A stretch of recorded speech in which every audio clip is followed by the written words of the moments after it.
মাঠে যখন বিপক্ষ দল আক্রমণ করে তখন তাদের সামনে পাহাড় হয়ে দাঁড়ানো, আবার মুহূর্তে বল কেড়ে নিয়ে ঝড়ের গতিতে প্রতিপক্ষের ডি বক্সে হানা দেওয়া। ফুটবলে একেই বলে সত্যিকারের বক্স টু বক্স মিডফিল্ডার। জাকজমক বা হেডলাইন হয়তো তাকে নিয়ে কম হয়েছে, কিন্তু প্রতিটা কোচ চাইতেন তার দলে এমন একজন মিডফিল্ডার থাকুক। তিনি মুসা সিসোকো। আজ রামাদান ডায়েরিজ ডে 22। আজকের এই ভিডিওতে কথা হবে 1989 সালে ফ্রান্সের লে ব্ল্যাঙ্ক মেসনিল শহরে জন্ম মুসা সিসোকোর। ক্যারিয়ারের শুরুটা ছিল তুলুজ এফসির একাডেমিতে। 2007 সালে মূল দলে অভিষেকের পর খুব দ্রুতই তিনি লিগ ওয়ানে নিজের নাম তৈরি করেছেন। মাঝমাঠে তার অদম্য শক্তি আর ট্যাকলিং দক্ষতা তাকে ইউরোপের বড় ক্লাবগুলো রাডারে নিয়ে আসে। 2013 সালে নিউক্যাসল ইউনাইটেডে যোগ দিয়ে প্রিমিয়ার লিগে নিজের আধিপত্য শুরু করেন তিনি। তবে তার ক্যারিয়ারের শ্রেষ্ঠ সময় কাটে টটেনহাম হটস্পারে।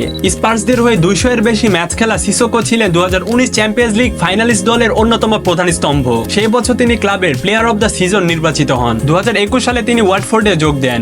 বর্তমানে 2026-এ এসেও তিনি ওয়াটফোর্ডের মাঝমাঠে একজন অভিজ্ঞ সেনাপতি হিসেবে নেতৃত্ব দিচ্ছেন। ফ্রান্স জাতীয় দলের জার্সিতে সিসোকো 71টি ম্যাচ খেলেছেন।